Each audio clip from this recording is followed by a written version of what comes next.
মায়ের জন্য কাঁদছিল মেয়েটি, অপহরণকারী ভেবে বাবাকে গণপিটুনি। এদিকে ঐক্যের মধ্যে দিয়ে নতুন বাংলাদেশ তৈরি করতে চাই বললেন মির্জা ফখরুল। জানাবো ভোট হবে কবে, ডিসেম্বর না জুনে। দ্রুত বিচার ও সংস্কার কার্যক্রম বাস্তবে দেখতে চাই বললেন নাহিদ ইসলাম। এবং সর্বশেষ জানাবো ৮ বিভাগে ঝড় বৃষ্টির আভাস, হতে পারে শিলাবৃষ্টিও। এতক্ষণ শুনছিলেন সংবাদ শিরোনাম, এবারে বিস্তারিত। তবে তার আগে অনুরোধ থাকবে আমাদের চ্যানেলটি সাবস্ক্রাইব করে বেল আইকনটি ক্লিক করুন। ঐক্যের মধ্যে দিয়ে নতুন বাংলাদেশ তৈরি করতে চাই বললেন মির্জা ফখরুল। বিএনপির মহাসচিব মির্জা ফখরুল ইসলাম আলমগীর বলেছেন, আমরা সবসময় বলে আসছি, আলোচনার মধ্যে দিয়ে ঐক্যের মধ্যে দিয়ে নতুন বাংলাদেশ তৈরি করতে চাই। আমাদের মধ্যে এই ঐক্য সম্ভব হবে এবং আমরা সফল হব। অন্তর্বর্তী সরকারের প্রধান উপদেষ্টা অধ্যাপক মোহাম্মদ ইউনূসের সঙ্গে আগামী ১৬ এপ্রিল বিএনপির বৈঠক ও নির্বাচনের রোডম্যাপ প্রসঙ্গে সাংবাদিকদের প্রশ্নের উত্তর দিতে গিয়ে তিনি এই কথা বলেন। ভোট কবে হবে, ডিসেম্বর না জুনে? বাংলাদেশ জাতীয় পার্টির চেয়ারম্যান ব্যারিস্টার আন্দালিব রহমান পার্থ বলেন, আমরা প্রথম থেকে বলে আসছি, ডিসেম্বরের মধ্যেই নির্বাচন চাই। অন্তর্বর্তীকালীন সরকারকে এই সময়ের মধ্যে নির্বাচন দিতে হবে। আমরা চাই এই সরকার ছোট সংস্কারগুলো করে ফেলুক, বড় সংস্কারগুলো জনগণের সরকারের হাতে ছেড়ে দিক।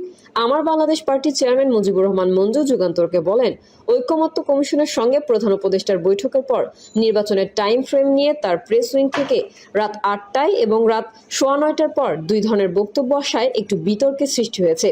এটা কি সাধারণ ভুল নাকি অন্য কোনো ব্যাপার, তা নিয়ে সংশয় দেখা দিয়েছে। যদি সাধারণ ভুল হয় তাহলে সেই সংশোধন করতে ১ ঘন্টার বেশি সময় কেন লাগলো, তা বোধগম্য নয়। আমরা আগেও বলেছি, সংস্কার, ফ্যাসিবাদের বিচার ও নির্বাচনের প্রস্তুতি সমান তালে এগিয়ে নিতে কোনো সমস্যা নেই। সেক্ষেত্রে ডিসেম্বর থেকে ফেব্রুয়ারির মাঝামাঝি সময়ে নির্বাচন করা সম্ভব। সংস্কার অবশ্য ডিসেম্বর থেকে জুনের আগেই করার কথা ছিল বলে আসছিল। গণ অধিকার পরিষদের সভাপতি নুরুল হক নূর বলেন, প্রধান উপদেষ্টা তো ফেসবুক পেজ চালান না। মূলত কেউ চাচ্ছেন নির্বাচনটা পিছিয়ে ফায়দা নিতে। কিন্তু প্রধান উপদেষ্টা একাধিকবার বলেছেন, দ্রুত সংস্কার শেষে নির্বাচন দেবেন। যেহেতু ডিসেম্বর থেকে জুন সম্ভাব্য টাইমলাইন ঘোষণা করেছেন, সেহেতু বর্তমান ভূ রাজনীতির প্রেক্ষাপটে মায়ের জন্য কাঁদছিল মেয়েটি, অপহরণকারী ভেবে বাবাকে গণপিটুনি। কুলিয়ারচর উপজেলার শিশুকন্যার সামনে বাবাকে পেটানোর ঘটনা ঘটেছে। রোববার বিকেলে কুলিয়ারচর উপজেলার রামদি ইউনিয়নের তাতারকান্দিতে এই ঘটনা ঘটে।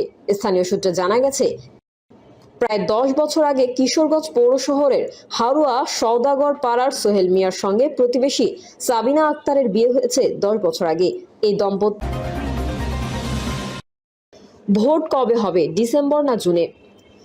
বাংলাদেশ জাতীয় পার্টির চেয়ারম্যান ব্যারিস্টার আন্দালিব রহমান পার্থ বলেন, আমরা প্রথম থেকে বলে আসছি, ডিসেম্বরের মধ্যেই নির্বাচন চাই। অন্তর্বর্তীকালীন সরকারকে এই সময়ের মধ্যে নির্বাচন দিতে হবে।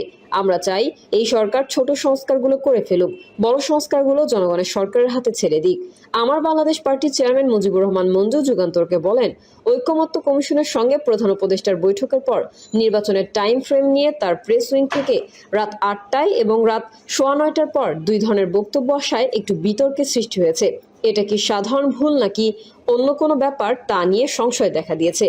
যদি সাধারণ ভুল হয় তাহলে সেই সংশোধন করতে ১ ঘন্টার বেশি সময় কেন লাগলো, তা বোধগম্য নয়।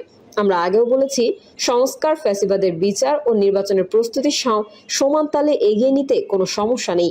সেক্ষেত্রে ডিসেম্বর থেকে ফেব্রুয়ারির মাঝামাঝি সময়ে নির্বাচন করা সম্ভব। সংস্কার অবশ্য ডিসেম্বর থেকে জুনের আগেই করার কথা ছিল বলে আসছিল। গণ অধিকার পরিষদের সভাপতি নুরুল হক নূর বলেন, প্রধান উপদেষ্টা তো ফেসবুক পেজ চালান না।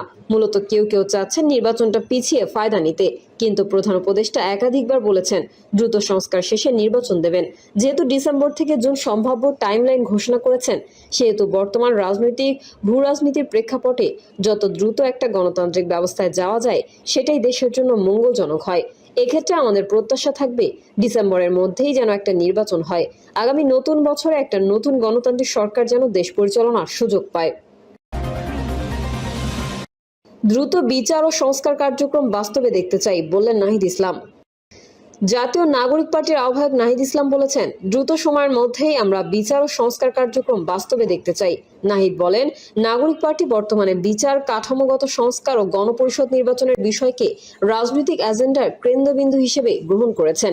তিনি বলেন, আমরা সরকারের কাছে বিচার ও সংস্কার কার্যক্রমের একটি রোডম্যাপ চেয়েছি, যাতে এগুলোর মাধ্যমে গণপরিষদ ও আইনসভায় অগ্রসর হওয়া যায়। তিনি আরো বলেন, এবার প্রথমবারের মতো হাসিনা মুক্ত, ফ্যাসিস্ট মুক্ত বৈশাখ উদযাপন করতে পারছি। আশা করি সামনের দিনগুলোতে নববর্ষ জাতীয় উৎসব হিসেবে পালন করতে পারবো। জুলাই বিপ্লব প্রসঙ্গে তিনি বলেন, আমরা দেখতে পাচ্ছি ফ্যাসিবাদ বিরোধী শক্তিগুলো জুলাই বিপ্লবের আকাঙ্ক্ষাকে সেভাবে ধারণ করছে না, অথচ আমরা তখনই বলেছিলাম এটি কেবল কোনো ব্যক্তির পরিবর্তনের জন্য নয় এবং একটি নতুন রাজনৈতিক বন্দোবস্ত প্রতিষ্ঠার আন্দোলন। নাহিদ বলেন, গণঅভ্যুত্থান কেবল দল বা ব্যক্তির বিরুদ্ধে নয়, এটি রাষ্ট্রের আমূল কাঠামোগত পরিবর্তন, মানুষের ন্যায় বিচারের অধিকার এবং একটি ইনসাফ ভিত্তিক সমাজ প্রতিষ্ঠার জন্য আন্দোলন। ৮ বিভাগে ঝড় বৃষ্টির আভাস, হতে পারে শিলাবৃষ্টিও।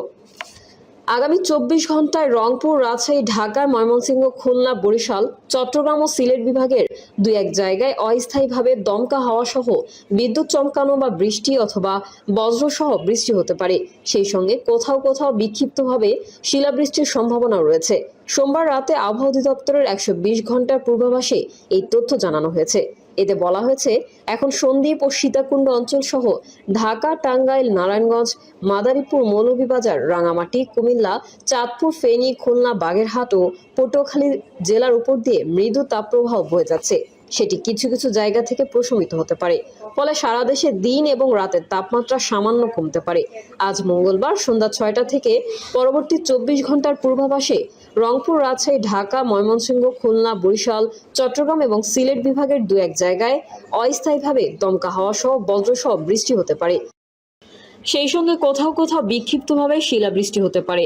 আর ওই দিন সারা দেশে দিন এবং রাতের তাপমাত্রা ১ থেকে ২ ডিগ্রি সেলসিয়াস কমতে পারে। এছাড়া বৃহস্পতিবার এবং শুক্রবার সন্ধ্যা ৬টা থেকে পরবর্তী ২৪ ঘন্টায় রংপুর, রাজশাহী, ঢাকা, ময়মনসিংহ, খুলনা, বরিশাল, চট্টগ্রাম ও সিলেট বিভাগের কিছু কিছু জায়গায় অস্থায়ীভাবে দমকা হাওয়া সহ বিদ্যুৎ চমকানো বা বৃষ্টি অথবা বজ্রসহ বৃষ্টি হতে পারে। এর মধ্যে প্রথম দিন সারা দেশে দিনের তাপমাত্রা ১ থেকে ২ ডিগ্রি সেলসিয়াস কমতে পারে এবং রাতের তাপমাত্রা সামান্য বাড়তে পারে। আর দ্বিতীয় দিন সারা দেশে দিন এবং রাতের তাপমাত্রা প্রায় অপরিবর্তিত থাকতে পারে। এ সময় শেষের দিকে বৃষ্টিপাতের প্রবণতা কমতে পারে এবং তাপমাত্রা বাড়তে পারে বলেও পূর্বাভাসে জানানো হয়েছে। প্রিয় দর্শক, এই ছিল এখনকার সর্বশেষ সংবাদ। আপডেটের সংবাদ পেতে চ্যানেলটি সাবস্ক্রাইব করে বেল আইকনটি ক্লিক করুন। কমেন্টে আপনার মতামত জানিয়ে আমাদের সাথেই থাকুন। ধন্যবাদ সবাইকে। আল্লাহ হাফেজ।